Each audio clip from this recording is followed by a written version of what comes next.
Welcome to NFL News Update, where touchdowns meet headlines. Stay in the game with the freshest NFL updates. This is your quick dive into football fervor. NFL News Roundup.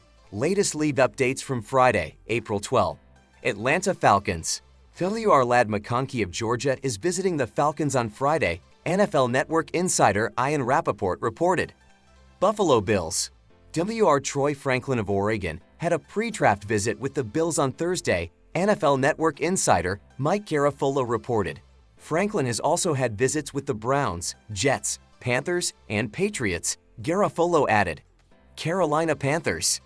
Edge rusher Marshawn Kneeland of Western Michigan visited the Panthers this week, NFL Network insider Mike Garafolo reported.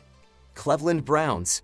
Leroy Watson was traded to the Titans for a 2024 7th-round pick. No, 227 overall, the teams announced Friday.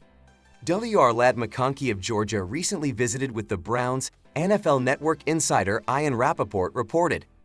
Dallas Cowboys.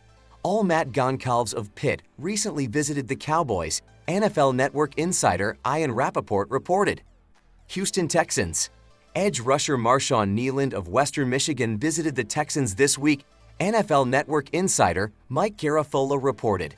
Indianapolis Colts. LaVar Xavier Worthy of Texas is visiting the Colts on Friday, NFL Network insider Ian Rappaport reported. Edge rusher Marshawn Kneeland of Western Michigan visited the Colts this week, NFL Network insider Mike Garafolo reported. Jacksonville Jaguars. WR Tim Jones exclusive rights were retained, per the transaction wire. OG Cole Van Lanen's exclusive rights were retained, per the wire.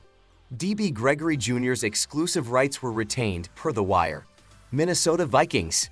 LB Camu Grugier Hill, per the transaction wire. Edge rusher Marshawn Kneeland of Western Michigan visited the Vikings this week, NFL Network insider Mike Garafolo reported. New Orleans Saints. QB Kellen Mond. WR Equanimus Street Brown. LB Calic Hudson, per the transaction wire. WR Malachi Corley of Western Kentucky is scheduled to visit the Saints on Saturday, NFL Network insider Ian Rappaport reported. New York Giants. LB Matthew Adams. G. Cooper Beebe of Kansas State is visiting the Giants this week, NFL Network insider Ian Rappaport reported. Seattle Seahawks. OG Laken Tomlinson is signing a one-year deal, NFL Network insider Tom Pelissero reported, per a source. Matt Goncalves of Pittsburgh recently visited the Seahawks, NFL Network insider Ian Rappaport reported. Tampa Bay Buccaneers. Edge rusher Marshawn Kneeland of Western Michigan visited the Buccaneers this week, NFL Network insider Mike Garafolo reported. Tennessee Titans. Leroy Watson was acquired from the Browns in exchange for a 2024 7th-round pick. No, 227 overall, the teams announced Friday. Dion Dawkins. Stefon Diggs trade was haymaker, but I know Bills know what they're doing. Trading a superstar never comes without risk. Even if the writing was on the wall for some time, such as it was leading up to the Bills shipping wide receiver Stefon Diggs to the Houston Texans, teams risk disrupting chemistry or alienating fellow top-billed talent. When it comes to Dion Dawkins, however, the offensive tackle backs Buffalo following the move and still has full faith in the organization, despite such a seismic decision. The Stefon Diggs one, it was definitely a haymaker, Dawkins said Friday on the Jim Rome Show. A blind haymaker, but you know, I have learned that in this world, in this career that I'm in, that pieces shuffle and things move around all of the time. For a player that has that type of impact and popularity and stat-based weight for their career, it just hits you in a different way. Like I said, I love my teammates and I am loyal to my organization, so I trust them. I think that they know what they're doing. I know that they know what they're doing, but we got, 17, and when you got Josh Allen, anything is possible, truly. Moving on from Diggs was the headliner in an offseason of change for the Bills. Although he disappeared for long swaths of 2023, the 30-year-old still hit at least 100 receptions, 1,000 receiving yards, and 8 touchdowns for his 4th straight season since joining Buffalo.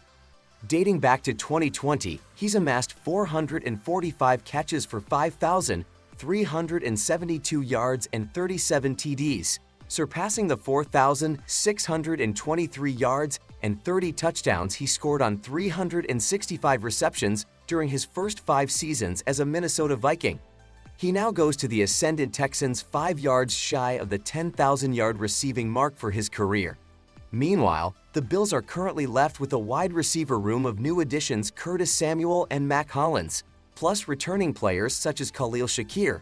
On defense, Buffalo moved on from veterans like cornerback Tre'Davious White and safeties Micah Hyde and Jordan Poyer to combat its cap casualties with a soft reset. But the process of constructing the newest iteration of the team remains far from over.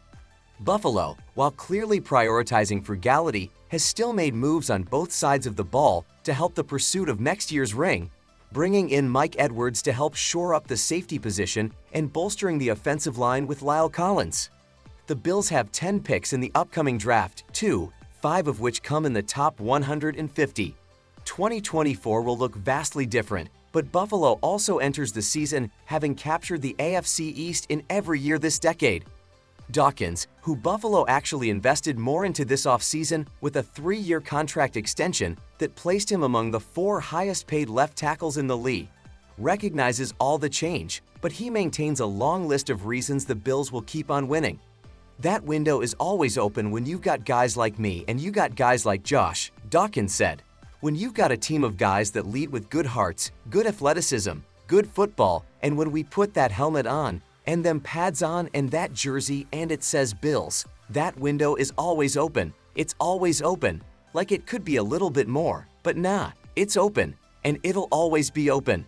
As long as Josh is at quarterback, that's what I can talk for. Scene, McDermott is our coach and the Pegulus is our owner and Brandon Beane is our GM. That window is open forever. Bengals QB Joe Burrow confident he's put in work to make sure I'm healthy. Cincinnati Bengals quarterback Joe Burrow has seen the worst of the injured reserve in his NFL career. A knee injury ended his rookie season and placed him on a long road back to the field. 3 years later, a calf strain suffered in training camp reduced him to a statue in the pocket for the first month of the 2023 season, and just as he broke free from the granite, a wrist injury ended his campaign. Sometimes in life, the worst experiences end up providing us with the best lessons. Burrow has certainly learned and is adjusting accordingly entering the 2024 season. I'm confident I've put all the work and I need to make sure I'm healthy, Burrow recently told the team's official site. I'm continuing year to year to better hone that and make that more efficient. Maybe listen to my body a little more throughout the offseason and not push through things that maybe I have in the past. I'm just starting to learn my body more and more. It's good for Burrow to get to know his body, considering it's his and Cincinnati's most important asset. As the Bengals learned in 2023, they'll only go as far as Burrow is capable of taking them, and he can't do that if he can't carry himself onto the field. As he aims to return to the field in 2024, he'll find some new faces. Running back Joe Mixon is off to Houston, and Burrow's offensive coordinator, Brian Callahan, is now the head coach in Tennessee. But the changes should be relatively minimal. Cincinnati promoted Burrow's quarterbacks coach, Dan Pitcher, to replace Callahan and elevated Pitcher's lieutenant, Brad Krykthorpe, to fill his vacant position. So some folks will be missing, and a handful of replacements. The Bengals signed running back Zach Moss this spring will fill their spots. But after ascending to the AFC throne in 2021, falling back behind the Chiefs in 2022 and failing to threaten for it in 2023, the Bengals know what it takes to get back there. And it doesn't require much change. The goal is to stay as close to the same as you can. It's why we promoted Pitch. It's why we promoted Brad, Burrow said. We tried to keep most of the things in-house, and then we had a couple of additions that we think will bring a new element to our process. I think that's always a good thing too. I'm excited to see what that working relationship is going to be like. Whoever is here, you're going to self-scout and tweak what you did from last year to be a better offense. The ingredient most important to improving might simply be availability. Burrow admitted that starts with him. We have to be more consistent than we were last year. Part of that was the injury to me, Burrow said. I think we just need to take that next step as an offense. Be more consistent series to series. We've been pretty good game to game, but I think if we really want to be one of those top 1 to 3 offenses in the league, we have to be more consistent. Consistency was an issue in 2023, but much of it could have been chalked up to Burrow's health. He simply couldn't maneuver the pocket in the first month of the season while he gutted out the calf issue. When the gray clouds finally parted, Burrow looked like his old self, and the rest of the league once again had reason to fear the Bengals. Burrow is hoping to inspire the same fright in opponents in 2024. "We know we have the right people in place to reach our goals," Burrow said. "It's just about putting all those pieces together and finding our roles to optimize what we can do."